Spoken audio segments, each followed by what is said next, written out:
Stuff I Learned Yesterday, episode 623, Remembering Happy Accidents.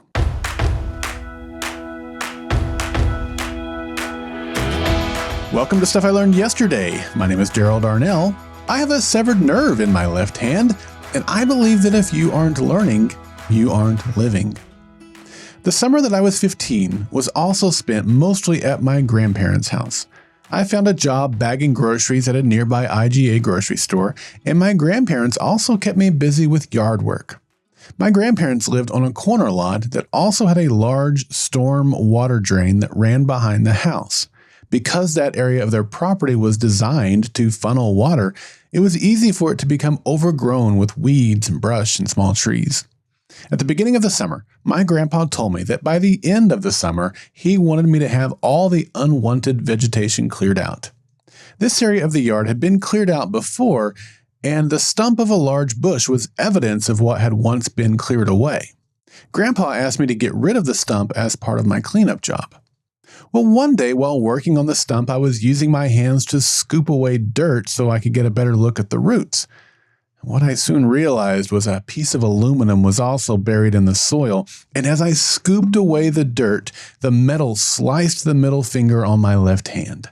I winced in pain as I felt the metal slice through my skin. Blood began pouring out from the wound, and I quickly got up and ran into the garage. I yelled through the garage door for my grandma, and she quickly came to the door. Sensing something was wrong, she hesitated at opening the door. "Everything okay?" she said. "Open the door, please," I replied. "What's wrong?" she asked. "Grandma, just open the door." And now, with a panic in her voice, she said, "Daryl, what's wrong?"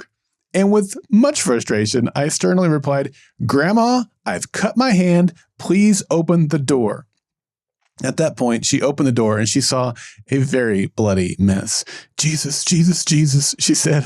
And my grandma would often call out to Jesus in moments of need. This was not a moment of using his name in vain, but rather a quick and desperate prayer. And she rushed me over to the kitchen sink and to clean the wound and to stop the bleeding. But the cup was deep. We both soon realized that the bone in my finger was visible. She quickly wrapped my hand in a roll of paper towels and helped me to the car and rushed me to the emergency room. There, the doctor got my hand stitched up and confirmed that I'd cut my finger all the way to the bone, slicing through the main nerve that went up that side of my finger.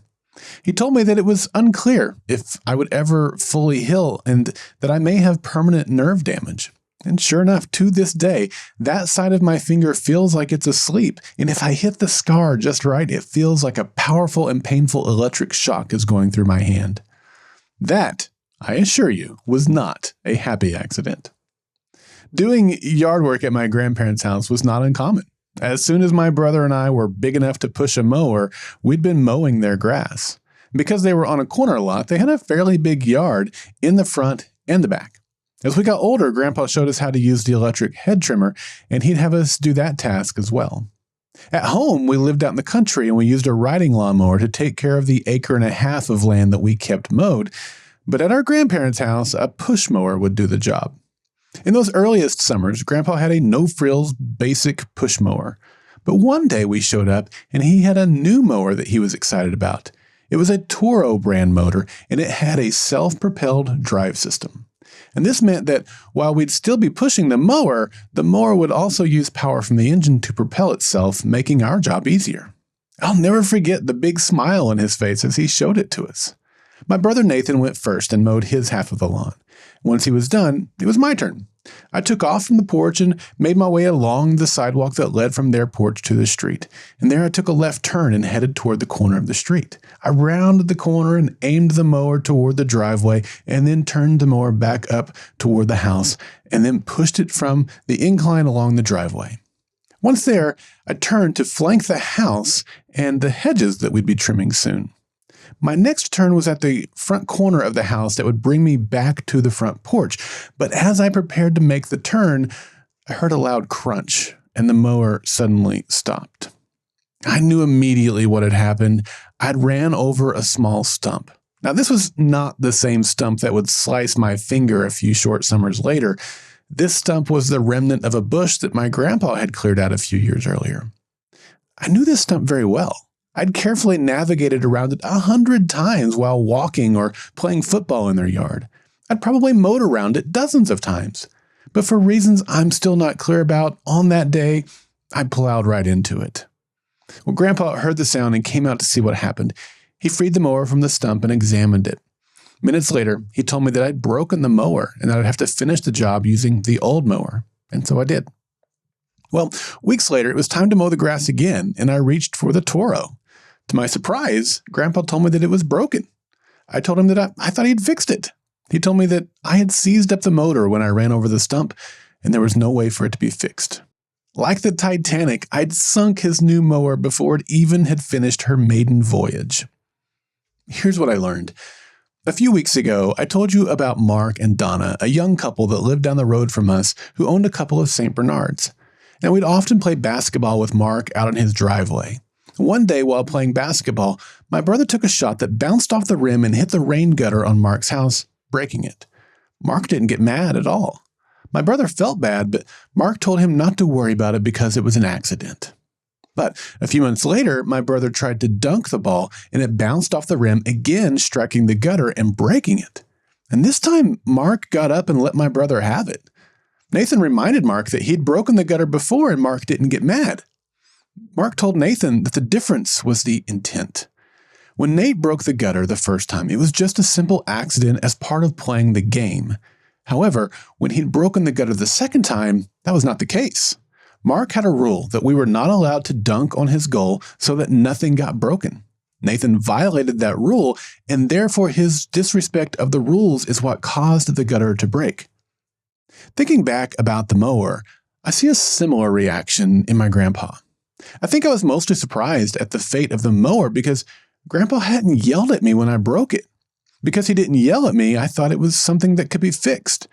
I felt like I deserved to be yelled at. While I didn't intentionally run over the stump, I knew it was there. I think Grandpa knew that I was genuinely sorry, but he also knew that the result of my actions was going to end up impacting me more than it would impact him. After all, I'd have to go back to using the no-frills mower to get the job done. Both of these men taught me that yelling is not always the answer and that there is value in evaluating every situation for facts and context. Mark's explanation of why he got angry the second time versus the first time was really insightful for me. Sometimes there are happy accidents, such as when you're playing a game of hoops and a rogue bounce causes damage. Other times there are unhappy accidents that are the result of careless behavior. As a parent, I have tried very hard to keep this principle in mind, but I haven't always been good at keeping my emotions in check so that I can assess the situation objectively. But when I have been able to check myself, my kids and myself have been better for it. We are all going to mess up and cause accidents, especially the youngest among us. Like Mark, when we take the time to not only separate ourselves from the raw emotion of the moment, but also explain to our kids why we've chosen specific judgments, we equip our kids to have the knowledge and understanding to make better decisions and impact the way they will one day parent their kids. And when we forget this principle and mess up with our kids, we also need to teach them about admitting when we're wrong and apologizing. I'm extremely grateful for the impact my grandpa and Mark each had on my life.